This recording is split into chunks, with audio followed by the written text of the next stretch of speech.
Spray a little bundle of aluminum foil with hairspray and place it by the door. I promise you, mice won't come near it. If you don't know how to repel mice, here's one of the best methods. Mice can show up in any home, especially if there's a garden nearby. It's best to prepare something that keeps them away from a distance.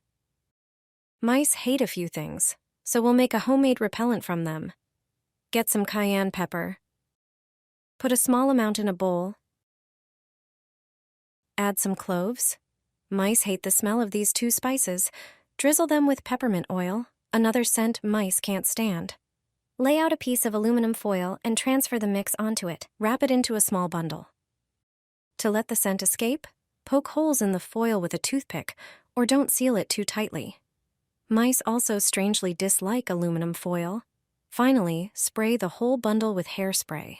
Ingredients in hairspray have a scent that effectively repels many pests. Just place the bundle by a door, window, or near your food waste bin. This mix combines several proven ways to repel mice, making it extra effective.